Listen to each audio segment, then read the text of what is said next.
empresariado, un símbolo de un empresariado en la Argentina que ha vivido generalmente del Estado. Esos empresarios de la patria contratista, ¿recordás ese término? Y si no lo recordás porque sos muy joven, bueno, se aplicaba a otras décadas. El Estado le permitió a la familia Macri, a Franco, generar toda su fortuna.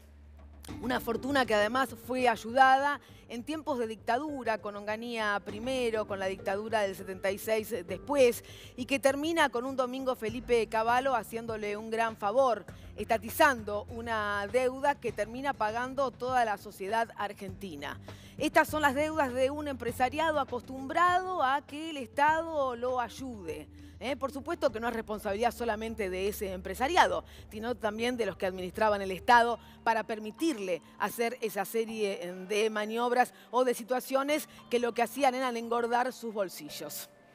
Podemos hablar largo y tendido de la cantidad de empresas, del emporio que formó Franco Macri, de la decisión de deshacerse de algunas de ellas cuando Mauricio Macri accede primero a la jefatura de gobierno de la ciudad de Buenos Aires y allí se desprenden de IEXA que termina en las manos del primo de Angelo Calcaterra, un Angelo Calcaterra que se asocia con la empresa italiana Gella y que eso le genera alguna molestia a Mauricio Macri porque no fue consultado al respecto y porque Mauricio Macri quería tener el control de todas las empresas.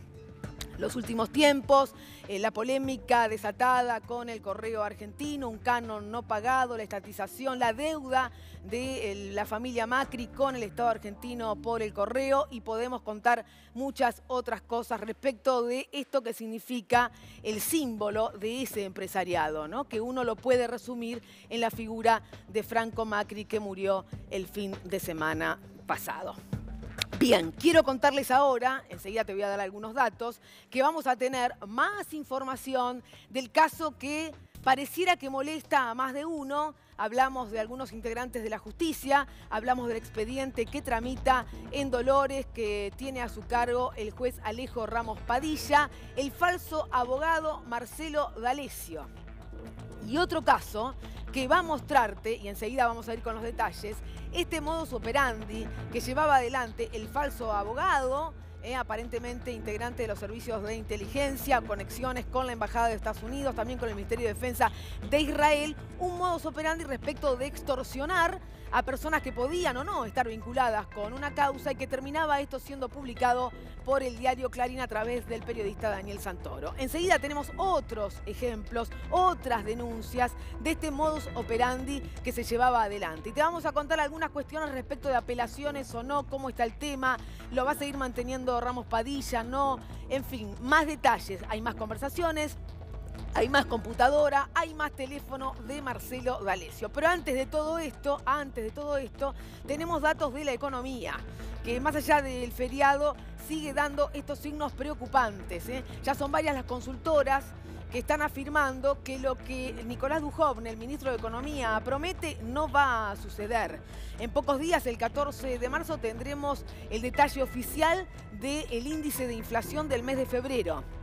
Quizás toque el 4%, más 2,9% de enero, más todos los que están esperando un 3% para marzo. Vamos a tener en el primer trimestre 10 puntos de inflación. ¿Y qué pasa con aquellos que van notando y van escribiendo acerca de la realidad argentina? ¿Habrá sido esto entrar al mundo para nosotros los argentinos? Mirá que dice El País. Los argentinos vuelven a comer solo una vez al día.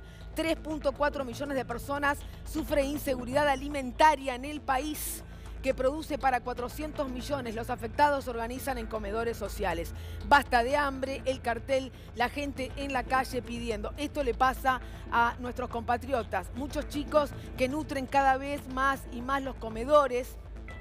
Van a comer allí una vez al día y si pueden se llevan una viandita para darle a mamá que se privó de comer ese día para que lo haga su hijo. Esto también es parte de la realidad que no estuvo contemplada en los discursos del último viernes del presidente Mauricio Macri respecto de la situación que viven tantos millones de argentinos. La economía, el riesgo país que sigue subiendo.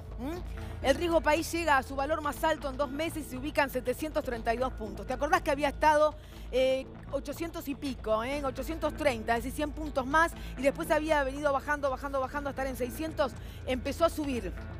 Los activos que operan en Wall Street se ven perjudicados por una tendencia negativa de las bolsas en el exterior. Tenemos eso, la inflación estimada, que como te decía, la inflación sin freno prevén que supere el 3% en marzo, y entonces vamos a estar en ese número que te estaba comentando. En el primer trimestre, 10% de inflación, los precios que no paran, y tiene que ver con los alimentos.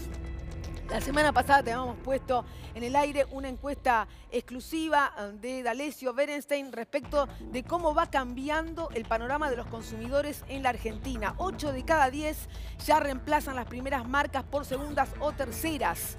Y cuando hablamos de esto, hablamos obviamente de valores de primera necesidad. La canasta básica de alimentos aumentó en febrero el 3.8%. Y la gente que hace reemplaza en alimentos o deja de comer algunos alimentos. Algunos no comen leche, algunos ya no la carne, es decir, nos vamos restringiendo porque el bolsillo no alcanza. Señores, febrero 3,8%, la canasta básica de alimentos en 2019. En 2019 te digo como pareciera que estamos en noviembre. No, acaba de terminar febrero, lleva acumulado un alza del 7,57%. Estos son los números de una economía realmente que está al rojo vivo. Mira, caída de camionetas rurales. Cayó un 40% en el primer trimestre. Y estábamos hablando del campo, que por lo general son quienes compran estas camionetas, un campo que venía realmente con importante recuperación y sin embargo cae la venta de camionetas el 40% en el primer trimestre. Se debe a la ausencia de financiamiento y a la falta de liquidez en el campo, no hay efectivo. Recién en junio esperan una leve reactivación. Veremos si eso llega o no. Y a todo esto se suma como parte de la crisis, porque la crisis que va generando, que se rompe la cadena de pagos, que empezás a endeudarte, y entonces cuando empezás a endeudarte, por ejemplo, le pasa a Villa Gesell una deuda de 275 millones, estamos hablando de la luz, porque hay una amenaza de Camesa para cortarle la luz al Chaco y a Villa Gesell. ¿Cómo? Sí. Deben plata, mira, la deuda del Chaco es de 5.000 millones, entonces estamos en 5.275 millones entre el Chaco y Villa Gesell, y entonces quieren cortarle la luz. Enseguida vamos a hablar con el intendente de Villa Gesell, que se encuentra aquí con nosotros, para analizar esto que sucede. Realmente, por cierto, preocupante. Enseguida también nos acompaña Gerardo Romano y vamos a estar hablando con él de todo lo que le pasa a la realidad, porque no escapa, digo, a los teatros, al espectáculo en general. Hay menos gente que tiene plata en el bolsillo, lamentablemente, para poder ir al teatro o al cine, para poder entretenerse, porque hay que tener cultura siempre. Y el acceso a esa cultura se está haciendo cada vez más y más difícil, como la educación y como la ciencia y la tecnología. Eso es lo que está pasando. Por otro lado, te cuento algún chismecito que tiene que ver con los radicales que se reunieron en Corrientes. Bueno, se esperaba alguna definición. Allí estuvo Cornejo, Morales, en Corrientes, pero no hubo demasiado. Mira, firmaron algunos convenios de turismo, así, no muy importante, turismo entre Jujuy, Corrientes y Mendoza, y dejaron para más adelante lo que consideran importante sobre las elecciones y las PASO. Compiten o no los radicales con candidato propio, en definitiva con Martín Lustó. Fines de abril, principio de mayo, lo van a estar resolviendo. ¿Será este el hombre que compita con Mauricio Macri para definir, en definitiva, la candidatura de Cambiemos? Lo quieren muchos radicales, pero por ahora lo que están haciendo es vamos a esperar. Por ahora lo que están preocupados es por las tarifas. Pero a la preocupación saben que hay que sumarle acción, porque preocupados están